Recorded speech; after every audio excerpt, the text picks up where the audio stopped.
À Chamonix, entre les vieux chalets, on a toujours une vue sur le Mont Blanc et cette impression que le glacier va nous dégringoler dessus.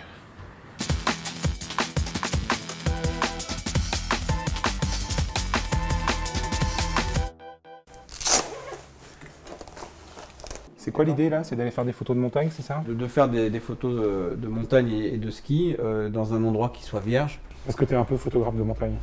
Oui, c'est mon métier depuis 30 ans. D'accord. Et toutes les photos qu'on voit là autour de nous, par exemple, là on est dans ta galerie, et c'est tes images. Ouais. Le but du jeu, si j'ai bien compris, c'est de trouver de la neige vierge. Ouais, exactement. Ouais. On va monter et puis trouver là où personne n'est allé encore. Voilà, ça sonne bien ça. Ça, c'est beau ça.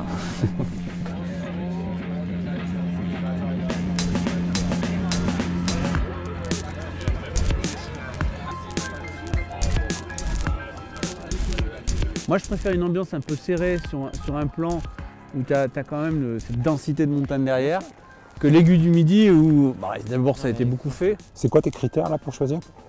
D'abord c'est coup de cœur, c'est de donner une dimension à la montagne. Je ne suis pas dans une notion hédoniste où c'est le skieur qui est le maître de l'action.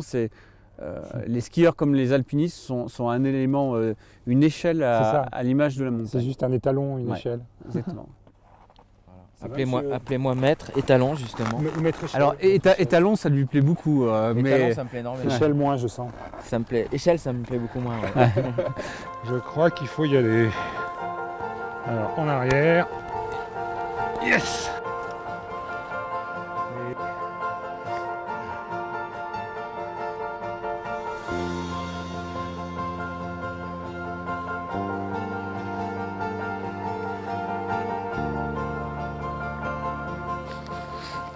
Il y a la mer de nuages qui est montée et Chamonix sous les nuages.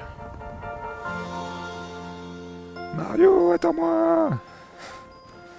Mario, pour toi j'irai n'importe où, tu sais. Mario, je t'aime! Ouais, j'aimerais bien trouver de la bonne neige. Il s'en fout, il n'y a que la neige qui l'intéresse. C'est chiant avec les pots, hein? Ouais, conversion. Non, c'est dans l'autre sens, hein. Vers la pente? Ouais. Là où c'est au soleil. Ah oui, c'est mieux. Ouais. Et tu essaies de déclencher une tiers, la lumière arrive sur la neige. Quand tu veux.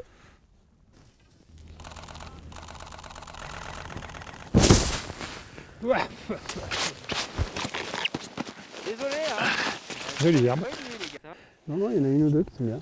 On s'est pas fait saucer pour rien? A priori, non. Ah, c'est beau, regarde, un contre-jour.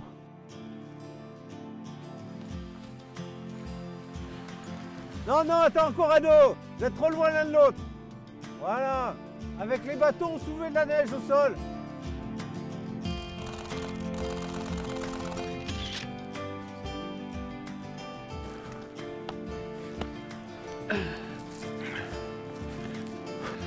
Le soleil.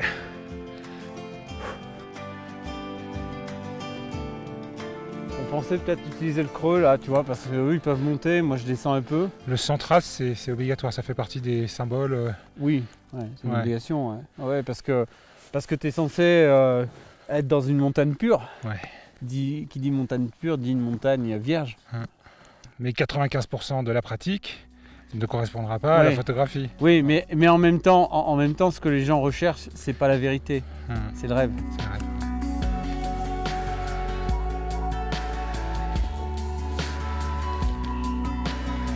Le paysage, il a changé en 10 minutes. Qu'est-ce que tu penses si je te fais skier le long de la pente, là, ombre au soleil? En fait, l'idée, c'est d'aller chercher tout le temps tes courbes dans la contre-pente, quoi. Ça me va, ça me va.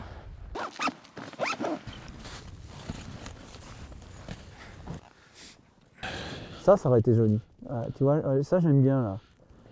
Bah, regarde, juste limite ombre soleil. Tu vois, tu passes entre les deux bandes d'ombre. Il y a une bande au soleil, là, tu vois, en plein milieu, là. Tu gères deux plateaux à la fois là. Ouais, parce que je fais des essais jusqu'à ce que ça fonctionne. Hein. Et il n'y a pas de remont de pente.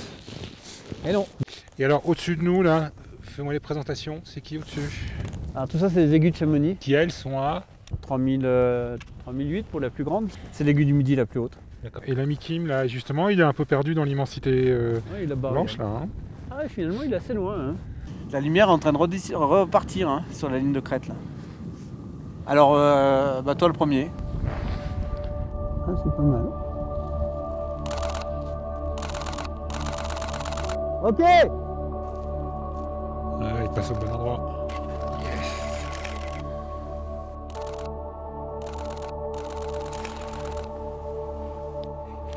Ouais, c'était pas mal.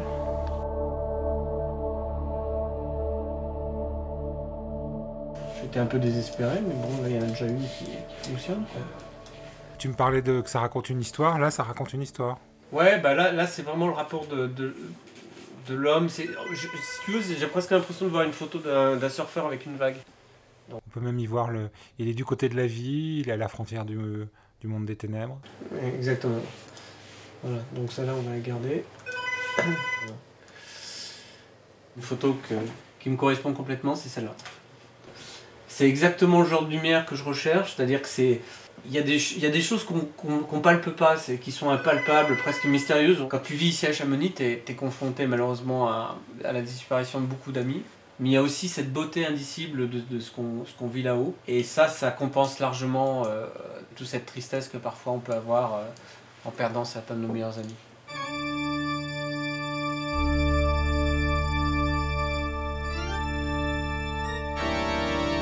Le cimetière de Biolay, à côté de la gare du Mont-en-Vert, abrite les tombes de nombreux alpinistes célèbres.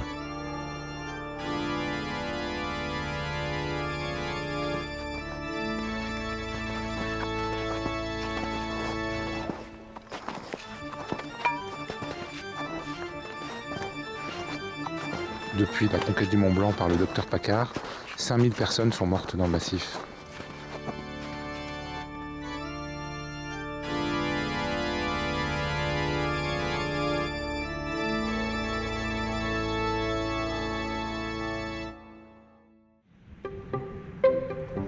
Dans un coin perdu des montagnes, un tout petit Savoyard chantait son amour dans le calme du soir, près de sa bergère au doux regard. Étoile des neiges, mon cœur amoureux s'est pris au piège de tes grands yeux. Tournez à gauche.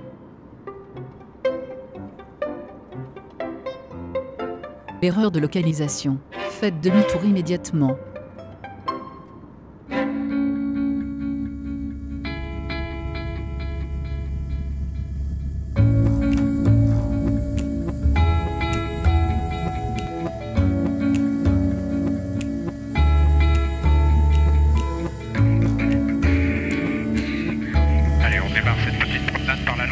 Du glacier d'Argentière. Alors quand j'ai commencé à voler dans le massif du Mont Blanc il y a 26 ans de cela, le glacier s'arrêtait exactement ici à notre aplomb. Depuis ça a fondu quoi. Oui, ça a terriblement fondu. Et c'est maintenant ici à notre aplomb que s'arrête le glacier d'Argentière. Voilà, tout ce banc de rochers, il y a 15 ans, était recouvert par la glace. Il a des jolies couleurs ce glacier là. Foncé, en général c'est signe que c'est des glaces anciennes qui se sont tassées, non? Oui, tout à fait. Les poussières qui sont emprisonnées dans la glace peuvent déterminer les différentes années. Et on a une lecture qui est extrêmement précise, c'est celle de Tchernobyl. Alors qu'on continue notre ascension tout doucement en direction du sommet du téléphérique des Grands Montets à 3300 mètres d'altitude, le point de départ l'hiver d'un domaine skiable dont on peut dire sans chauvinisme aucun, foi de Chamonix, qu'il s'agit probablement là d'un des plus beaux domaines skiables du monde. C'est vrai que tu as quand même un très joli terrain de jeu là. Ah, c'est pas un terrain de jeu, c'est mon bureau, cher monsieur. C'est un open space.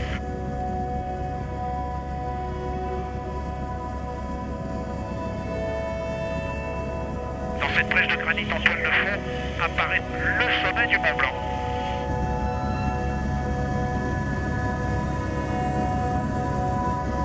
Il y a des spécificités au vol en montagne comme ça? Sans vouloir se gausser, c'est un des vols les plus dangereux. Derrière tous ces reliefs, s'il y a un petit peu d'air qui circule, on se fait généralement secouer. Regardez ça, c'est pas beau ça? Et en face de nous, ces pointes déchiquetées qui se découpent sur le bleu du ciel, ce sont les aiguilles du diable.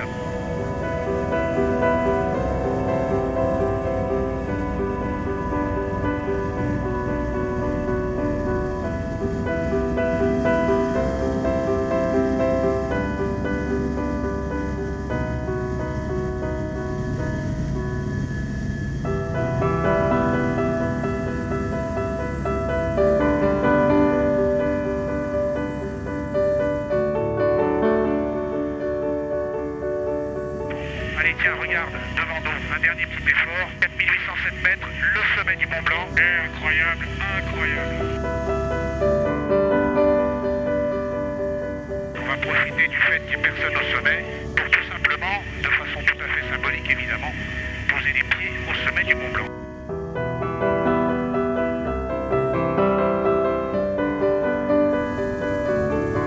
Bastoche, le Mont Blanc, hein. Derrière, quand ils en font toute une histoire, en fait, c'est facile. Et qui a dit que c'était difficile? Non, le Mont Blanc, c'est pas une course facile.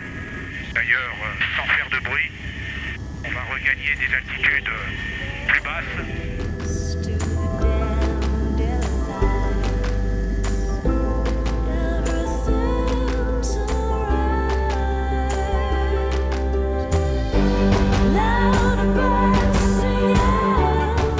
Voilà, tandis que l'on voit apparaître ici le futur nouveau refuge du Goûter, à 3835 mètres d'altitude. Le premier refuge écolo? Oui, oui, absolument.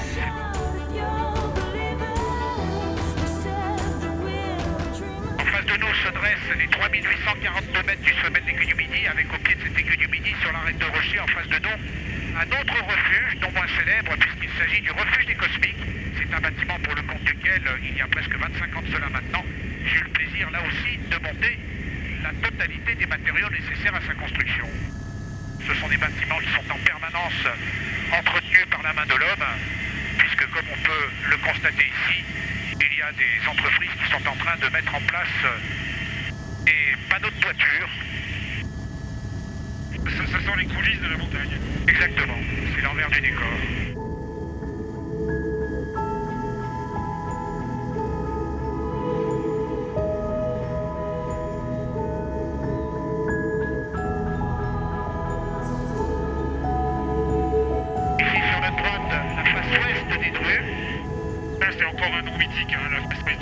Ah oui, oui, dans cette face ouest ont été écrites quelques très grandes pages de l'histoire de l'alpinisme, certaines d'ailleurs avec des issues dramatiques. C'est vraiment émouvant de penser qu'il y a des hommes qui se sont bagarrés là-dessus pour vaincre la roche et la verticalité. Oui, c'est vrai. Ici, tout est verticalité, tout est agressivité, entre guillemets.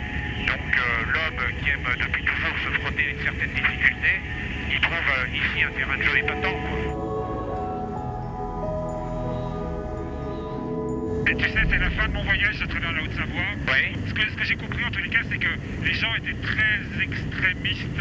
Ils vont jusqu'au bout de leur passion. C'est des gens passionnés. Les gens vont jusqu'au bout. Il y a une distance au-delà de laquelle il faut éviter d'aller.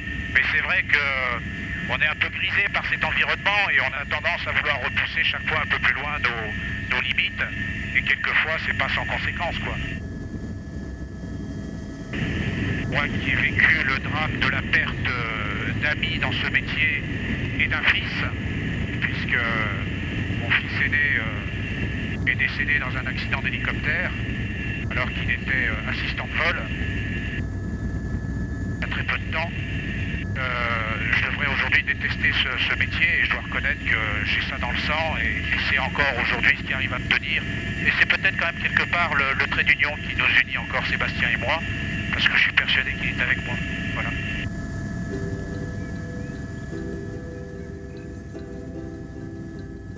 Erreur programme, reboot en cours. Réinitialisation du GPS. Échec. Veuillez ramener votre GPS dans un centre agréé. Your GPS is rebooting, please shut it down. Kanshi Magazatitori. Arigato gozaimasu. Your GPS is rebooting. Please shoot it down. Ne demande pas ton chemin à quelqu'un qui le connaît, tu risquerais de ne pas te perdre.